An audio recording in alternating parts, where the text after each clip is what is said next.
Et coucou belles âmes, je suis Isabelle Coupeau, médium, conférencière, coach en développement des facultés extrasensorielles.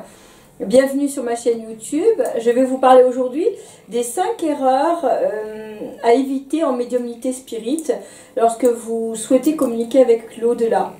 Alors, la première chose que je vous recommande d'éviter, c'est de communiquer sans protocole.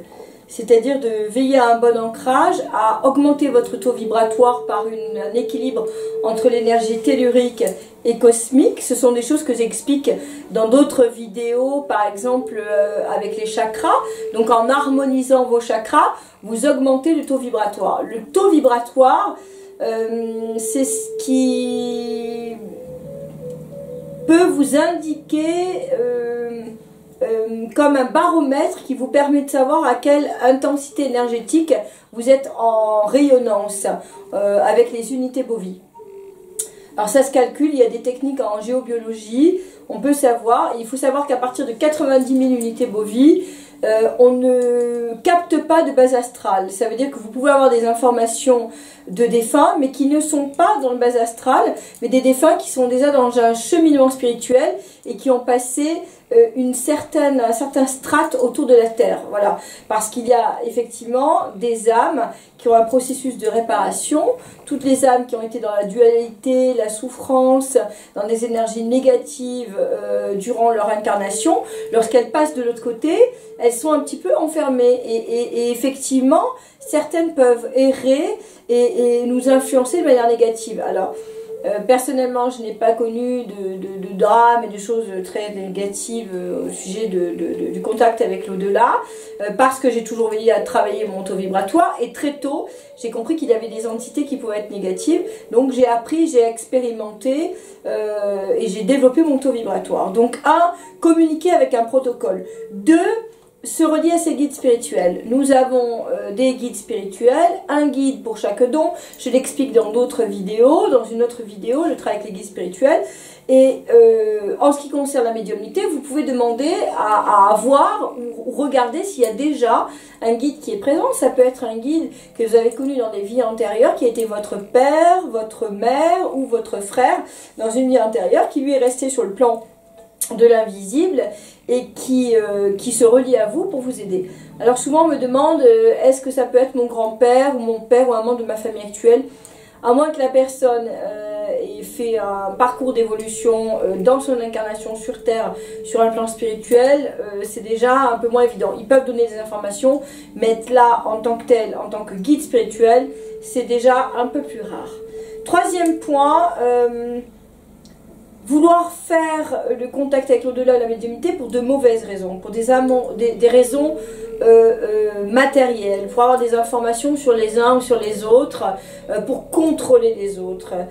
Généralement, on communique avec l'au-delà pour déposer des souffrances, le deuil, pour passer un cap et aller dans le sens de l'amour et le lâcher prise.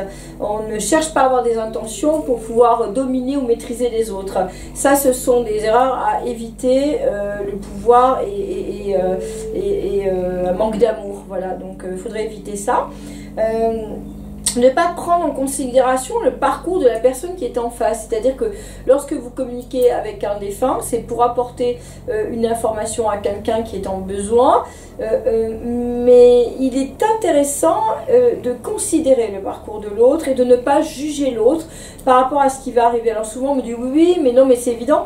Ben, pas toujours, parce que se mettre de cœur à cœur et vraiment être en reliance et en accord avec la personne qui vient vous voir, tout en sachant que même si vous développez des qualités spirituelles et médiumniques, il y a des pans de votre vie et des choses que vous n'allez pas forcément pouvoir faire ou tout faire dans cette vie-là et harmoniser. Vous ne serez pas parfait sur tous les plans. Donc reconnaître que l'autre peut vous apporter quelque chose et qu'alors on est d'égal à égal.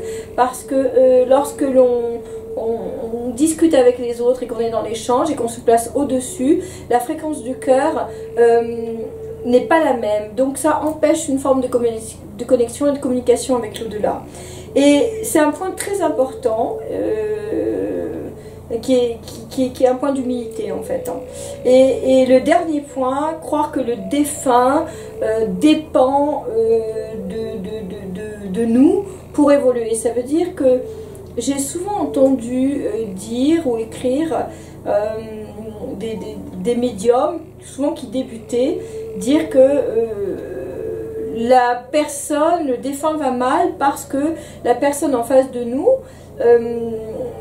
est en souffrance.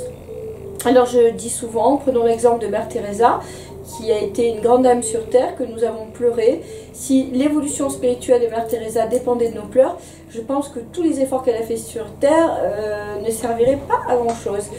En fait, ce qui dépend de l'évolution dans l'au-delà, c'est ce que l'on a accompli sur terre avec cœur, conscience, partage, humilité, sagesse, force, courage, humilité, je le redis, parce que c'est ce qui ouvre notre cœur et notre conscience de l'âme, c'est ce qui nous permet après de l'autre côté d'évoluer. On ne peut pas empêcher que une maman ou une femme ou un époux, une épouse ou un père pleure un être cher, et ça c'est un chemin que nous en tant que vivants nous avons à faire sur notre plan émotionnel, mais l'âme de l'autre côté, le défunt, va vers sa lumière. Il ne va pas dans la lumière quand il a été dans le pouvoir, la méchanceté, la souffrance, et qu'il a commis des actes irréparables et qu'il n'a pas cherché à progresser et à évoluer dans la matière pendant son incarnation. Donc voilà pour moi les 5 erreurs à ne pas commettre lorsque vous cherchez à développer votre médiumnité spirituelle. Je vous remercie de m'avoir suivi. N'oubliez pas, si vous le désirez, de vous abonner à ma chaîne YouTube, à ma page Facebook et de liker. Je vous remercie, je vous dis à tout bientôt.